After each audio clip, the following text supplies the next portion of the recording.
శ్రీ మాత్రే నమః. మీ బంధాలలో ఒక పెద్ద అవకాశం ఉంది, కానీ ఒక తప్పు మాటతో అంతా తలకిందులు కావచ్చు. మకర రాశి మిత్రులారా, ఈ బుధవారం 1 జూలై 2026 నాటి ఫలితాలు చూద్దాం.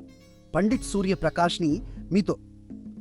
నేడు మీ 7వ భావంలో, అంటే భాగస్వామ్యాలు మరియు వివాహ జీవితాన్ని సూచించే స్థానంలో 3 గ్రహాలు కలిసి ఉన్నాయి.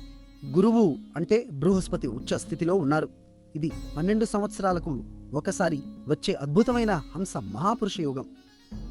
మీ వ్యక్తిగత బంధాలు, వ్యాపార భాగస్వామ్యాలు బలపడే సువర్ణ సమయం ఇది. కానీ ఇక్కడే జాగ్రత్త అవసరం.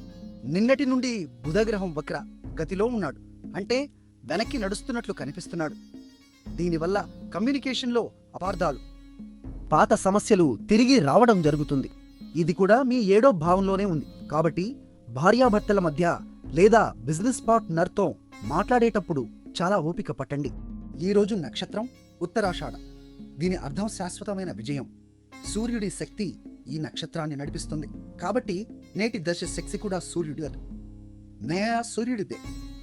ధైర్యంగా నిర్ణయాలు తీసుకోండి, కానీ మాటల్లో మృదుత్వం ఉంచండి. మీ అదృష్ట సంఖ్య 7 మరియు ఆకుపచ్చ రంగు వస్త్రం ధరిస్తే మంచి ఫలితాలు వస్తాయి. ఈరోజు అభిజిత్ ముహూర్తం, అంటే అత్యంత శుభ సమయం 11:54 నుండి 12:46 వరకు ఉంటుంది. రాహుకాలం, అంటే కొత్త పనులు మొదలు పెట్టకూడని సమయం, మధ్యాహ్నం 12:20 నుండి 1:56 వరకు ఉంటుంది. మీ జన్మ నక్షత్రం ఏదో కామెంట్లో చెప్పండి, మేము వ్యక్తిగతంగా సమాధానం ఇస్తాం. రేపటి మకర రాశి ఫలాలు మిస్ అవ్వకండి. ఇప్పుడే సబ్స్క్రైబ్ చేయండి, లైక్ చేయండి, షేర్ చేయండి. షేర్ చేయండి. ఓం బుధాయ నమః అని 3 సార్లు జపించండి. మీ మాటలకు స్పష్టత వస్తుంది, బంధాలలో శాంతి నెలకొంటుంది.